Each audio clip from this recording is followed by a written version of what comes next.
નમસ્કાર મિત્રો, આપ સૌનું મારી યુટ્યુબ ચેનલ નવા જૂનીમાં સ્વાગત કરું છું. અને જે રીતે મારી ચેનલનું નામ છે નવા જૂની, એમ આ નવા જૂનીમાંથી આ ચેનલમાં નવો શબ્દ લાગુ પડશે, કેમ કે આ ચેનલ ખૂબ જ નવી છે. એકાદ અઠવાડિયું થયું છે આ ચેનલનો જન્મ થયાને, એની સ્થાપના થયાને. યુટ્યુબ પર આપણે એને આપણા વિડીયોને, આપણી વાતોને, આપણી વિચારધારાને વહેતી મૂક્યાને સપ્તાહનો સમય પણ કદાચ નથી થયો. તો આપ સૌના સહયોગની અપેક્ષા છે, આપ સૌના પ્રેમની જરૂર છે, આપ સૌના સપોર્ટની જરૂર છે. તો આ ચેનલ અથવા તો આ વિડીયો આપ સૌના સુધી પહોંચે તો એને મારી ચેનલને સબસ્ક્રાઈબ કરજો, લાઈક કરજો વિડીયો, અને વધુ લોકો સાથે વિડીયો શેર કરજો જો મારી વાતો સાથે તમે સહમત હોય. આજે વાત કરવી છે ગાંધીનગરમાં યોજાઈ રહેલા પાટીદાર ચિંતન શિબિરની. બપોરનો સમય છે 2 વાગ્યાનો, અને લગભગ હવે ત્યાં પાટીદાર ચિંતન શિબિરની શરૂઆત થઈ રહી હશે. વરુણ પટેલ પહોંચ્યા હશે, રેશમા પટેલ પહોંચ્યા હશે, અલ્પેશ કથિરિયા પહોંચ્યા હશે, બીજા ઘણા બધા પાટીદાર આગેવાનો પહોંચ્યા હશે. અને એ લોકોના જે કન્વીનર છે, છોનના જે આગેવાનો છે, નેતા છે, પાટીદાર અસ્મિતા માટે, પાટીદાર સમાજના ઉત્કર્ષ માટે રાત દિવસ લડનારા એ બધા જ યુવા નેતાઓ, નવલોહિયા યુવાનો ગાંધીનગરમાં પહોંચ્યા હશે. ત્યાં માહોલ હશે, અને આ માહોલની સાથે સાથે જ સમાંતર આપણે આ વિડીયો પણ શૂટ કરી રહ્યા છીએ. રેશમા પટેલ અને વરુણ પટેલ બંને આ મામલે વિવિધ ન્યૂઝ ચેનલો અને પ્રાઇવેટ જે સોશિયલ મીડિયા ઇન્ફ્લુઅન્સર છે, યુટ્યુબર છે, એમની ચેનલોમાં ઇન્ટરવ્યૂ આપી અને પાટીદાર ચિંતન શિબિર વિશે માહિતી આપી, એના એજન્ડા વિશે માહિતી આપી. એમનું કહેવું છે કે 2-3 પ્રમુખ મુદ્દાઓ છે જેને લઈ અને અમે ગાંધીનગરમાં ચિંતન કરવા માટે મળી રહ્યા છીએ. સમાજ સુરક્ષા, પાટીદાર સમાજની સુરક્ષા, ભાગીડુ દીકરીઓનો જે પ્રશ્ન છે, અને ત્રીજો એમનો મુદ્દો છે ગેમ્બલિંગ ને ઓનલાઈન ગેમિંગ અથવા તો વ્યાજખોર દ્વારા જે પૈસાઓ આપવામાં આવે છે ને ત્યારબાદ જમીન કે અન્ય મિલકતને લઈ લેવામાં આવે છે. આવા સામાજિક જે બદીઓ છે એને ખાળવા માટે, અને પાટીદાર સમાજ જેનો વધુ મહત્તમ ભોગ બની રહ્યો છે એમાં જાગૃતતા લાવવા માટે આવા પ્રશ્નો ન બને એવો સાર્વજનિક રીતે આ લોકો એવું કહી રહ્યા છે કે આના માટે અમે પાટીદાર ચિંતન શિબિર ગાંધીનગરમાં એને આયોજિત કરી રહ્યા છીએ. સ્વાભાવિક છે કે તમે જ્યારે તમારે જાહેર મંચ ઉપર અથવા તો જાહેર સાર્વજનિક રીતે જ્યારે આ ચિંતન શિબિરને લઈને વાત કરવાની હોય તો કુલડીમાં ગોળ ભાગવો પડે. કેમ કે સમાજ આ નોર્વે, ફિનલેન્ડ નથી, યુરોપના એ દેશો નથી કે જ્યાં તમે નિખાલસ બની અંદર બહાર એક જેવા રહી પોતાની બધી વાતો મૂકી શકો. આપણો દેશ દંપ પાખંડ છે. હું તો કહું છું કે ભારત કૃષિ પ્રધાન દેશ નથી, ભારત દંભ પાખંડ પ્રધાન દેશ છે. આપણે દંભ પાખંડ બહુ કરીએ, આપણા મનમાં કંઈ, આપણા હૃદયમાં કંઈ, અને આપણી જીભ ઉપર કંઈ. આ પ્રકારનું જીવન તમને, અને માત્ર હું આ વરુણ પટેલ કે રેશમા પટેલ કે પાટીદાર ચિંતન શિબિરને લઈને નહીં, તમે તમારી આસપાસના સમાજનું નિરીક્ષણ કરો. આપણે લોકો દંભી પાખંડી બહુ છીએ. વ્યક્તિગત જીવનમાં જે વસ્તુઓની આપણે અભિલાષા રાખીએ એનો સામૂહિક સાર્વજનિક રીતે ક્યારેય સ્વીકાર નથી કરી શકતા. એટલે દંભ પાખંડ વગર ભારતમાં તમે સર્વાઈવ ન કરી શકો, તમારું અસ્તિત્વ ન જાળવી શકો. રહી વાત રાજકીય ગલિયારાઓની, સત્તાની સાઠમારીની, એ મુત્સદ્દીપણાની, રાજકીય કિન્નાખોરીની, તો એ જગતની અંદર લાઈટ ગઈ મિત્રો. ખબર નહીં, ચિંતન શિબિર ઉપર વાત કરી રહ્યો છું એટલે કદાચ લાઈટ અચાનક જતી રહી. મારો નિયમ છે આ ચેનલ ઉપર, મેં કહ્યું ને કે ભાઈ દંભ પાખંડથી આપણે પરે છીએ. આપણે જેવા છીએ, જે પરિસ્થિતિમાં છીએ એ જ પરિસ્થિતિમાં આપણે વાતો કરીએ છીએ. એટલે જો હું ઈચ્છું તો કદાચ આ વિડીયો ડિસ્કનેક્ટ કરી શક્યો હોત અને ફરીથી શૂટ કરત જ્યારે લાઇટ આવે ત્યારે. પણ મેં કહ્યું ને કે આ ચેનલ ઉપર બહુ આપણે જેવું સત્ય છે એવું, અને પરિસ્થિતિઓ જેવી છે. ગામડામાં છું અને લાઇટ ગઈ તો ગઈ. જેટલો પણ પ્રકાશ છે એ પ્રકાશમાં આ વિડીયો યથાવત રહેશે. આ ચેનલ ઉપર આપણે બધું રો જેવું છે એવું મૂકવાનો પ્રયાસ કરીએ છીએ. તો પ્લીઝ, કદાચ તમને મારો ચહેરો ન દેખાય, પણ મને લાગે છે કે હું કંઈ કોઈ બોલિવૂડનો હીરો છું નહીં, અને મારો ચહેરો ન દેખાવાથી બહુ ફરક નહીં પડે. પણ જે વાત મારે તમારા સુધી મૂકવી છે મજબૂતાઈથી, મક્કમતાથી, નિર્ભીક નીડર બની, એ વાત મૂકવી બહુ મહત્વપૂર્ણ છે. તો વરુણ પટેલ, રેશમા પટેલ અને બીજા પાટીદાર નેતાઓ, આગેવાનો જે કોઈ જાહેર સાર્વજનિક રીતે આ પાટીદાર ચિંતન શિબિર વિશે વાત કરશે, એ બધા નિશ્ચિત એવું કહેશે કે ભાઈ સમાજ સુધારણા માટે, સમાજની બદીઓ માટે. પણ આપણા સૌને ખબર છે, આપણે ગમે તેટલી વાતો કરીએ, પણ આ દેશમાંથી જાતિવાદી રાજકારણને આપણે ક્યારેય દૂર કરી શકતા નથી. અને આપણે ઉત્તર પ્રદેશમાં પણ જોયું. ઉત્તર પ્રદેશ જેવું રાજ્ય જ્યાં કાયદો અને વ્યવસ્થા નામની વસ્તુ ન હતી, ઉત્તર પ્રદેશના લોકપ્રિય કરિશ્માથી યશસ્વી મુખ્યપ્રધાન યોગી આદિત્યનાથ જ્યાં સુધી સત્તામાં આરૂઢ ન થયા, ત્યાં સુધી એ રાજ્યમાં કાયદો અને વ્યવસ્થાની કેટલી હદે કથળી ગયેલી સ્થિતિ હતી અને કેટલી હદે ત્યાં અસામાજિક તત્વો, ગુંડા તત્વો કાયદો અને વ્યવસ્થાને પોતાના ખિસ્સામાં લઈ ફરી રહ્યા હતા. કૃષ્ણાનંદ રાય જેવા ધારાસભ્યને થોડા દિવસે એમની ગાડીઓના, એમના કાફલાને રોકી અને 150 ગોળીઓ ધરવી દેવામાં આવતી હતી. એમના શરીરની અંદર ગણી ન શકાય એટલી બધી ગોળીઓ મારી દેવામાં આવતી. આ સ્થિતિ હતી ઉત્તર પ્રદેશની. પરંતુ જાતિવાદી રાજકારણના કારણે આપણે જોયું કે ગત લોકસભા ચૂંટણીની અંદર યોગી આદિત્યનાથને આપણે એક સનાતની તરીકે મજબૂત ન કરી શક્યા, જાતિવાદી સમીકરણોના કારણે. કેમ કે અખિલેશ યાદવ છે.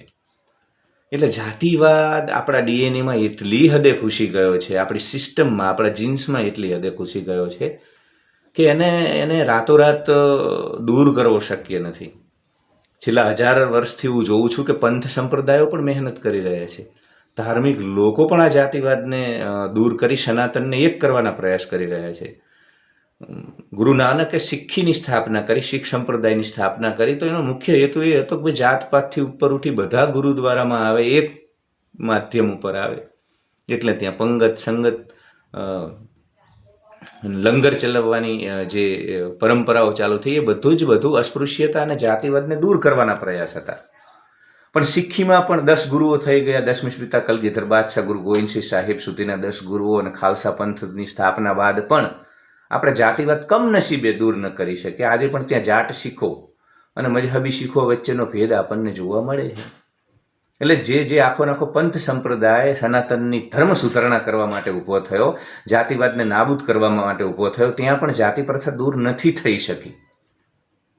શીખ સંપ્રદાય, ખાલસા પંથે ખૂબ બલિદાનો આપ્યા. ખૂબ, હું પોતે સરાહના કરું છું શીખ સંપ્રદાયની, ખાલસા પંથની અને દયાનંદ સરસ્વતીના આર્ય સમાજની, કે ગુજરાતમાં કે ભારત વર્ષમાં જેટલા પણ પંથ સંપ્રદાયો ચાલે છે, એમાં જો મને સૌથી વધુ કોઈ પંથ અથવા સંપ્રદાયો પસંદ હોય, અથવા તો જેની મને સૌથી વધુ જરૂર લાગતી હોય ભારતના સમાજ જીવન માટે, ભારતના ધાર્મિક આધ્યાત્મિક જીવન માટે, તો એ 10મી પિતા કલગીધર બાદશાહ ગુરુ ગોવિંદસિંહ સાહેબનો ખાલસા પંથ અને દયાનંદ સરસ્વતીનો આર્ય સમાજ, જેને સૌથી વધુ બલિદાનો આપ્યા. એ ચાહે આઝાદીની લડત હોય કે વિદેશી આક્રમણતાઓ દ્વારા ભારતની સીમાઓને રક્તરંજિત કરવાનો પ્રયાસ હોય, પણ નથી થઈ શક્યું. આર્ય સમાજ દ્વારા કેટલું એ લોકો, એમને તો આર્ય, કે ભાઈ તમે આર્ય સમાજમાં માનો એટલે તમારી કોઈ અટક ના હોય, તમે પાટીદાર ના હોય, ક્ષત્રિય ના હોય, વ્યાપારી ના હોય, પ્રજાપતિ ના હોય, વિશ્વકર્મા સમાજના ન રહો, તમારે તમારી પાછળ, નામની પાછળ આર્ય લખાવવું પડે. એટલે એક વાળો બનાવવા માંગતા હતા દયાનંદ સરસ્વતી.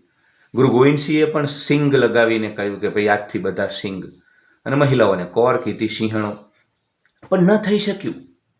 આર્ય સમાજમાં દયાનંદ સરસ્વતીએ આટલા પ્રયાસ કર્યા, મૂર્તિ પૂજાના પાખંડો ઉપર પ્રહાર કર્યા, પણ ન થઈ શક્યું. એટલે આપણે ગમે તેટલી વાત કરીએ, વરુણભાઈ હોય, રેશમાબેન હોય, અલ્પેશભાઈ હોય, કોઈ પણ હોય, સાર્વજનિક રીતે તમે લોકો પર તમારી મજબૂરી છે, હું પોતે પણ ત્યાં હોય, રાજકીય જવાબદારીઓ હોય, અથવા તો હું સમાજ જીવન, સાર્વજનિક જીવનનો હિસ્સો હોય, પબ્લિક ફિગર હોય, લોકો મને ઓળખતા હોય, તો હું એવી વાત ન કરી શકું કે ભાઈ આ ચિંતન શિબિર જે છે એનું આયોજન અમે પાટીદાર સમાજનો દબદબો ઊભો કરવા માટે, અથવા તો 2027ની ચૂંટણીમાં પાટીદાર સમાજનો કઈ રીતે વજન રહે, પાટીદાર સમાજ કઈ રીતે સત્તાના સિંહાસને કોણ બેસશે, કેટલા લોકો હશે, સત્તામાં ડિસિઝન મેકિંગમાં કોણ હશે, આ બધું નક્કી કરવા માટે અમે ચિંતન શિબિર કરીએ છીએ. એવું તો સ્વાભાવિક છે, કોઈ પણ ન કહી શકે, કેમ કે તો વિવાદ થાય. પણ આ વિડીયો જોનારા દરેકને ખબર છે, અને રાજકીય પંડિત બધાને ખબર છે ને, કોઈ લોકો 2025માં કોઈ મૂર્ખા તો છે નહીં. વિજ્ઞાન અને ટેકનોલોજીનો સમય છે, સૌને ખબર છે કે આ પાટીદાર ચિંતન શિબિર છે એ ક્યાંક ને ક્યાંક ઠીક છે, એવું નથી કહેતો, એ લોકોનો હેતુ હશે, સમાજ સુરક્ષા, ભાગેડી દીકરીઓનો જે મુદ્દો છે, લવ જેહાદ, અથવા તો સનાતની સમાજમાંથી જ અન્ય લોકો દ્વારા જ્યારે વરુણ પટેલ કહે છે કે હું પોતે બોલ્ડ છું, સ્ત્રી સ્વતંત્રતામાં માનું છું, હું બિલકુલ રૂઢિચુસ્ત નથી, હું બિલકુલ સંકુચિત નથી, સ્ત્રી સ્વતંત્રતા ઉપર તરાપ મારવા માટે થઈને આ ચિંતન શિબિર નથી, પરંતુ ક્યારેક દીકરીઓ ખૂબ નાની હોય, 17-18 વર્ષની હોય, અપરિપક્વ હોય, ઇનમેચ્યોર હોય, એવા કાળમાં ક્યારેક કેટલાક લોકો, અસામાજિક તત્વો પોતાની ઓળખ બદલી, પોતાની આખીને આખી સમાજ જીવનની જે આઈડેન્ટિટી છે એને બદલી આ દીકરીઓને લઈ જાય, ત્યારે એ દુઃખનો વિષય છે, એ ચિંતા જન્માવનારો વિષય છે. સમાજની શાંતિ સૌહાર્દ માટે એ ખૂબ જ બધાને ચિંતન કરે એવો વિષય છે. તો એ બરોબર છે કે એ થવું જોઈએ, એમાં કોઈ 18 વર્ણમાંથી કોઈને કશું પ્રશ્ન. સમાજ સુરક્ષાને એમને લઈને કહ્યું કે ભાઈ જે રીતે ગોંડલમાં પાટીદાર સમાજના યુવાનને મારવામાં આવ્યો અને ત્યારબાદ, તો એ પણ ઠીક છે કે ભાઈ કોઈ પણ સમાજનો દીકરો હોય. સમસ્યા એ જ છે ને કે આપણે સનાતનનો વાળો, હું આવું છું એ વાત ઉપર કે ભાઈ આ પાટીદાર ચિંતન શિબિર નહીં, સનાતન ચિંતન શિબિર ક્યારે થશે? ભારત વર્ષને, ગુજરાતને 2025માં વૈશ્વિક જે સ્થિતિ બની છે, આપણા ઉપર જે ખતરાઓ છે અન્ય સંસ્કૃતિ અને સભ્યતાઓ દ્વારા, અન્ય દેશો દ્વારા, દુશ્મન દેશો દ્વારા, ત્યારે નવાઈ લાગે છે. અને ગુજરાત જેવા રાજ્યમાં, ગુજરાત જેવા વિકસિત રાજ્યમાં, વિકાસશીલ રાજ્યમાં 2025માં સમાજની, હવે 2027ની ચૂંટણી પહેલાં દરેક સમાજ કાલ ઉઠીને ક્ષત્રિય સમાજ ચિંતન શિબિર થશે, પ્રજાપતિ વિશ્વકર્મા સમાજ ચિંતન શિબિર થશે, માલધારી સમાજ ચિંતન શિબિર થશે. તો એલન મસ્ક ને યોવેલ નોવા હરારી ને આ બધા તો ત્યાં મંગળ ઉપર, ચંદ્ર ઉપર વસાહતો બનાવવાનું પ્લાનિંગ કરી રહ્યા છે. અને આપણે 2025માં વિજ્ઞાન અને ટેકનોલોજીના જમાના, તર્ક અને રેશનાલિટીના જમાનામાં આપણે જાતિવાદી રાજકારણ કરીશું, જાતિવાદી ચિંતન શિબિરો કરીશું.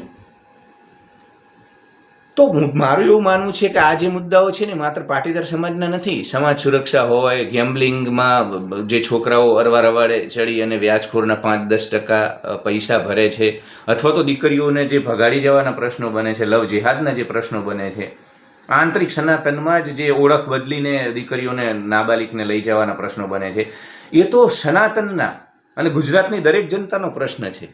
તો મને એમ થાય છે કે આ પાટીદાર ચિંતન શિબિરની જગ્યાએ, ક્ષત્રિય સમાજ ચિંતન શિબિરની જગ્યાએ, વિશ્વકર્મા સમાજ ચિંતન શિબિરની જગ્યાએ, માલધારી સમાજ ચિંતન શિબિરની જગ્યાએ સનાતન ચિંતન શિબિર કેમ નથી કરી શકતા? આપણે કેમ સંકુચિત બની રહ્યા છીએ? નેતાજી સુભાષ બાપુ, વીર સાવરકર, લોકમાન્ય તિલક અને જેટલા પણ બલિદાનીઓ છે, જેટલા પણ લોકોએ જીવ રેડ્યો છે, ભગતસિંહ જેવા લોકોએ, સરદાર વલ્લભભાઈ પટેલ જેવા લોકોએ, સાહેબ પાટીદારો માટે ને આખા ગુજરાત માટે આપણી સામે સરદાર જેવું એક અભૂતપૂર્વ વ્યક્તિત્વ છે કે જેને તમે માત્ર પાટીદાર ના કહી શકો. એ આખા ભારતના સરદાર હતા, એ આખા ભારતના હૃદય સમ્રાટ હતા, એ આખા ભારતના લોકોના લોકનેતા હતા. પ્રાતસ્મરણીય મહાપુરુષ છે સરદાર વલ્લભભાઈ પટેલ. એમનો આત્મા પણ કકડતો હશે કે મારા વંશજો કેમ આટલા સંકુચિત બની રહ્યા છે. અમે પાટીદારોએ આ રાજ્યમાં અમારી કર્મકુશળતાથી, અમારી કુનેહથી, અમારી મહેનતથી કર્મઠ બની મહેનત કરી, ધંધામાં, ખેતીમાં, દરેક ક્ષેત્રમાં કાઠું કાઢ્યું. એ ગર્વની વાત છે. હું તો કહું છું કે પાટીદાર સમાજે જે શૈક્ષણિક સંસ્થાઓ બનાવી, એમના દીકરા દીકરીઓને ભણવા માટે દરેક મહાનગરમાં જે વ્યવસ્થાઓ છે, એમના સમાજની કોઈ મેધાવી હોશિયાર વિદ્યાર્થીની કે વિદ્યાર્થી હોય અને માત્ર પૈસાના અભાવે જો એનું અભ્યાસ જીવન આગળ ન વધતું હોય તો એને ભણવા માટે જે વ્યવસ્થાઓ પાટીદાર સમાજે કરી છે, પોતાના લોકોને મદદ કરવાની બાબત જ્યારે આવે ને ત્યારે પાટીદાર સમાજે જે રીતે પોતાના લોકો પડખે ઊભા રહ્યા છે, કોઈ પણ આર્થિક પરિસ્થિતિ ન હોય, એ દરેક સમાજે શીખવા જેવું છે. બીજા બધા જ સમાજમાં, બહુ ખુલીને કહું છું, બીજા બધા જ સમાજમાં માત્ર સંબંધીઓ તમારા પૈસાવાળા હોય, સત્તાવાળા હોય, ત્યાંથી કશુંક મળવાનું હોય તો જ બધા એકબીજા સાથે જોડાયેલા રહે છે. સંબંધ એટલે સમઅનુબંધ, સમાન ભાવે કોઈ જોડાયેલું નથી. પણ પાટીદાર સમાજની અંદર આજે પણ વર્ષ 2025માં પણ પોતાના સમાજના માણસને, નાનામાં નાના માણસને એનો હાથ પકડી અને મુખ્ય પ્રવાહમાં, મુખ્ય આર્થિક પ્રવાહમાં લઈ જવાના જે પ્રયાસો થાય છે, અમલીકરણ થાય છે, એ પ્રયાસોનું એ ગુજરાતના બીજા કોઈ સમાજમાં થતું નથી. તો આ બધાએ શીખવા જેવું છે પાટીદાર સમાજ પાસેથી. પરંતુ વાત અહીં એ છે કે આપણે સનાતનને કેમ મજબૂત નથી કરી શકતા, આપણે વાળાઓ કેમ બનાવી રહ્યા છીએ. અને હું જોઉં છું કે જ્યારથી અલ્પેશ ઠાકોર, હાર્દિક પટેલ, આ વરુણભાઈ પટેલ, ચિરાગ પટેલ, રેશમાબેન, આ બધું છેલ્લા 5-10 વર્ષથી જ્યારથી આ લોકો સમાજ જીવનનો હિસ્સો બન્યા અને ત્યારથી આ જાતિવાદી રાજકારણ ગુજરાતમાં જાતિવાદી એ ઉત્તર પ્રદેશ, બિહાર જેવા રાજ્યોની ઓળખ હતી. ગુજરાતમાં ક્યારેય જાતિવાદી માનસિકતાને, જાતિવાદી રાજકારણને અહીંયા કોઈ એવો માહોલ જ નહોતો. અહીંયા તો મુખ્ય ધારાના 2 પક્ષ, ભાજપ ને કોંગ્રેસ. જાતિવાદી વાત નહોતી ગુજરાતની અંદર, પણ કમનસીબે 10 વર્ષથી ધીમે ધીમે આપણને ખબર ન પડતા જો આ બધું ખૂબ જ અનકોન્શિયસલી થઈ રહ્યું છે. જાતિવાદી વાતો ઊભી થઈ રહી. લખી રાખો આ વિડીયો જોનારા, 2025 છે ને, જૂન છે ને, 2026 જૂન સુધી જોજો અલગ સમાજના લોકો પોતપોતાના સંમેલન કરશે, વાતો કરશે સમાજ સુધારણાની ને સમાજમાં દૂષણો છે આ તે. એ તો દુનિયાને દેખાડવા માટેનો વાઘ, પણ પડદા પાછળ પણ એક વાઘ હોય એમનો. અને ત્યાં પડદા પાછળ આ જ બધું કે કઈ રીતે આપણે ગુજરાત સરકાર ઉપર દબાણ ઊભું કરીશું, કમલમમાં દબાણ ઊભું કરીશું, કઈ રીતે આપણા સમાજના લોકોને વધુમાં વધુ ટિકિટ મળે, કઈ રીતે આપણા લોકો વધુને વધુ ધારાસભ્ય બનીને જાય. પાટીદારો કે અમારો મુખ્યમંત્રી હોવો જોઈએ, ઓબીસી કે અમારો મુખ્યમંત્રી હોવો જોઈએ, આદિવાસીઓ કે અમારો, મતલબ આ જ થવાનું છે. જાતિ જ્ઞાતિ અને 1000-1500 વર્ષથી આપણે ભોગવ્યું છે. આપણી બેન દીકરીઓ અફઘાનિસ્તાનના દિનાર ચોકમાં વેચવામાં આવી છે માત્ર ને માત્ર આ માનસિકતાના કારણે. મહારાણા પ્રતાપ, છત્રપતિ શિવાજી મહારાજ કે દશમેશ પિતા જેવા લોકો ને પણ આ જાતિવાદના સંકુચિતતા નડી છે. આપણે ક્યારેય આપણા લોકોને સહયોગ નથી કરી શકતા. આપણને બસ નાના વાળા, અને આ જાતિ નાતિના માત્ર વાળાઓ નથી, આની સાથે સાથે પંથ સંપ્રદાયનોય ત્રાસ છે. ભાઈ ગુજરાતમાં ખબર નહીં બુડી બામણીનું ખેતર હોય એમ બધાય રાજ્યોના લોકો અહીંયા આવીને પોતાના પંથ સંપ્રદાયો ચલાવે છે, ધાર્મિક એમના સંગઠનો ચલાવે છે. એ લોકો પણ નવા વાળા ઊભા કરી રહ્યા છે. એમનું તત્વજ્ઞાન ને એમનું દર્શન ને એમની જ વાતો ને. એટલે ભાઈ આ રાજ્ય રહેવા દો. આ ગાંધીનું રાજ્ય છે.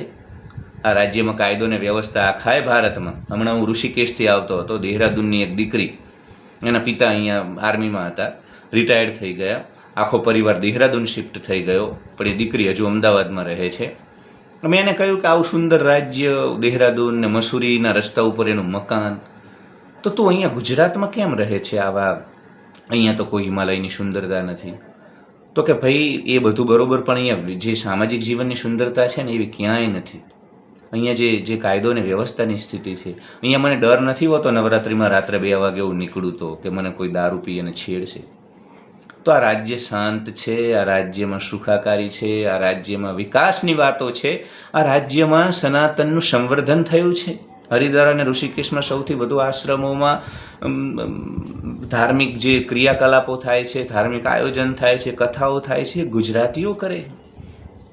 તો આ સનાતન પ્રેમી, અહીંયા સનાતનનો એક વાળો છે, અહીંયા સનાતનનો એક વાળો રહેવા દો ને. આપણે આવી સંકુચિતતા ક્યાં સુધી રાખીશું? અને હું તો હંમેશા કહું છું કે તમે જો માત્ર ગોંડલને લઈને આ બધું કરતા હોય, જયરાજસિંહને લઈને, તો જયરાજસિંહનો વાંક હોય તો ભાઈ કહી દો. અને લોકશાહીમાં તમને અધિકાર છે, તમે તમારો ઉમેદવાર પણ રાખી શકો, લોકશાહીમાં ચૂંટણી લડી લો, દૂધનું દૂધ પાણીનું પાણી થઈ જશે. પણ માત્ર વોટ બેંક આપણી છે એટલે આપણો ત્યાં પ્રતિનિધિ જોઈએ, ક્લાર્કથી કલેક્ટર સુધી આપણો પ્રતિનિધિ જોઈએ, આ પ્રકારની વાતો જ્યારે સાંભળીએ છીએ ને, સોસાયટીમાં ચોક્કસ વર્ગના લોકોને, ચોક્કસ જ્ઞાતિના, આપણી જ્ઞાતિના લોકોને જ મકાન આપવાનું, આ બધું જ્યારે ત્યારે હૃદય દ્રવી ઉઠે છે. ત્યારે સરદાર પટેલ યાદ આવે છે કે એ આટલા સંકુચિત થયા હોત તો અખંડ ભારતનું નિર્માણ થયું હોત. એમને તો સિક્કિમ પણ પોતાનું લાગ્યું, એમને તો કાશ્મીર પણ પોતાનું લાગ્યું, પંજાબ પણ પોતાનું લાગ્યું, 18 વરણ આખો સનાતન સમાજ એમને પોતાનું લાગ્યું. તો આપણે શા માટે આવા વિશાળ હૃદયના, આપણે દેશ વિદેશમાં છીએ, આપણે સહકારી સંસ્થાઓમાં છીએ, આપણા સૌથી વધુ ધારાસભ્ય છે, સત્તામાં આપણી સૌથી વધુ ભાગીદારી છે. નરેન્દ્રભાઈનો કાળ જોઈ લો તો બસ એ જ કાળ, અને ત્યાર વિજય રૂપાણીવાળો થોડો કાળ, બાકી હંમેશા આપણા જ લોકો સત્તામાં રહ્યા, મુખ્યમંત્રી રહ્યા. ગુજરાતની 18 વરણે એમને મુખ્યમંત્રી તરીકે સ્વીકાર્યા, પ્રેમ કર્યો, કેમ કે આ રાજ્યમાં આપણે દરેકને સનાતની તરીકે જોઈએ છીએ. એટલે કહું છું કે તમારા રાજકીય સ્વાર્થ માટે, નાની નાની તમારી રાજકીય ગંધાતી તમારી રાજકીય મહત્વકાંક્ષાઓ માટે સનાતન ધર્મને તોડવાનું પાપ ન કરશો, સનાતન સંસ્કૃતિને તોડવાનું પાપ ન કરશો, ગુજરાતને તોડવાનું પાપ ન કરશો. હાથ જોડીને વિનવણી છે. તમારી ચિંતન શિબિરોથી કશું ચિંતન નહીં થાય, પણ ગુજરાત તૂટી જશે. તો સનાતન સમાજની ચિંતન શિબિર કરવાનો આ સમય છે. રહી વાત ગોંડલની, તો ઠીક છે, વ્યક્તિગત જીવનમાં એમની ઉપર આરોપ હોય અને બધું હોય, વ્યક્તિગત જીવનમાં માણસ ખોટું કરતો હોય તો નિશ્ચય એના ઉપર પગલાઓ લેવાવા જોઈએ. પણ કાઠી દરબારોએ, ગરાસિયા દરબારોએ જ્યારે આ સંસ્કૃતિ ઉપર આક્રમણો થયા ને, 500 વર્ષ પાછળ જતા રહો, 500 નહીં 200 250 વર્ષ પાછળ જતા રહો, સૌરાષ્ટ્રની ધરતી ઉપર, ગુજરાતની ધરતી ઉપર જ્યારે પણ વિધર્મીઓ બહુ જ ગાયો લઈને જતા રહેતા, ગાયોને તમને આખા ગુજરાતમાં અનેક જગ્યાઓ જોવા મળશે જ્યાં ક્ષત્રિયોએ ગાયોના ધણ છોડાવવા માટે થઈ અને પોતાના બલિદાન આપ્યા હોય. ધડ કપાયું હોય અને માથું કપાયું હોય અને એમનું ધડ લડ્યું હોય, આવા અનેક ઉદાહરણો, વછરાજસિંહ સોલંકીથી લઈ અનેક ઉદાહરણો. તો એક ક્ષત્રિયના દીકરાએ ક્યારેય એવો ભેદભાવ નહોતો કર્યો, એવી સંકુચિતતા નહોતી રાખી કે આ ગાય ક્ષત્રિયની છે, આ ગાય પાટીદારની છે, આ ગાય બ્રાહ્મણની છે, આ ગાય પ્રજાપતિની છે, આ ગાય દલિતની છે. એ ગાયની વહારે ચડ્યો છે. લગ્નના મંડપ ઉપરથી વ્યક્તિગત દાંપત્ય જીવન અને ગૃહસ્થ આશ્રમના જીવનનો ત્યાગ કરી, વ્યક્તિગત સુખોનો ત્યાગ કરી અને ક્ષત્રિયનો દીકરો ગયો છે મેદાનમાં, શહીદ થયો છે. વીર માંગડાવાળાથી લઈને જોઈ લો ઇતિહાસ.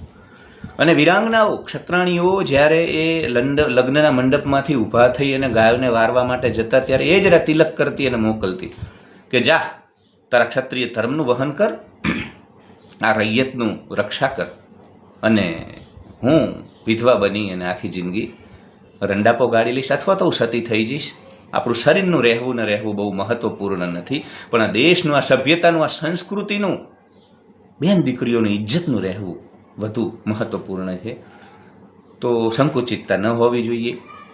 જયરાજસિંહ જાડેજા જ્યાં ધારાસભ્ય છે, એ જાડેજાવાડ છે, અહીંયા જાડેજા લોકોના ઘરાસ રહ્યા છે સદીઓથી. કચ્છમાંથી આવી સૌરાષ્ટ્રમાં શાસન કર્યું. ભગવતસિંહ જેવા પ્રજાવત્સલ રાજાએ તો કેટલી આપણને ઉચ્ચ કોટીની નગર વ્યવસ્થા આપી, સમાજ વ્યવસ્થા આપી.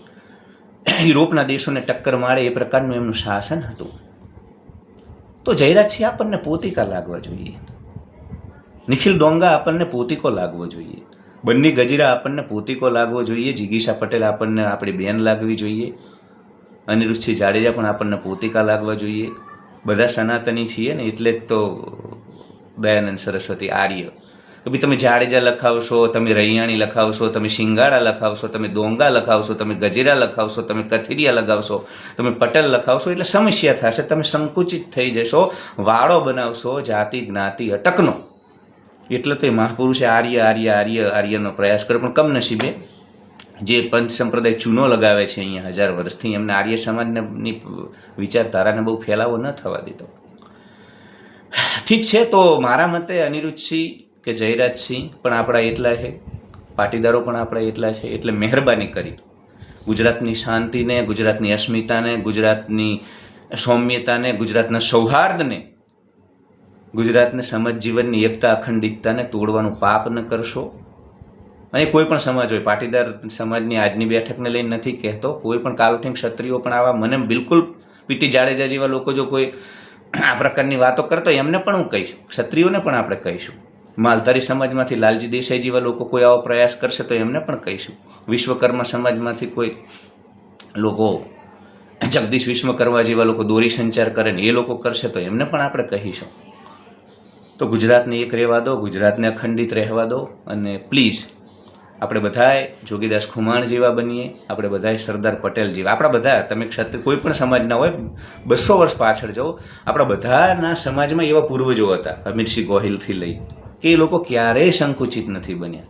એમને વ્યક્તિગત સ્વાર્થ માટે ક્યારેય ગુજરાતની એકતા અખંડિતતાને, સૌહાર્દને તોડવાનો પ્રયાસ નથી કર્યો. ગુજરાત માટે જીવ્યા, ગુજરાત માટે મર્યા, ગુજરાત માટે લોહી રેડ્યું.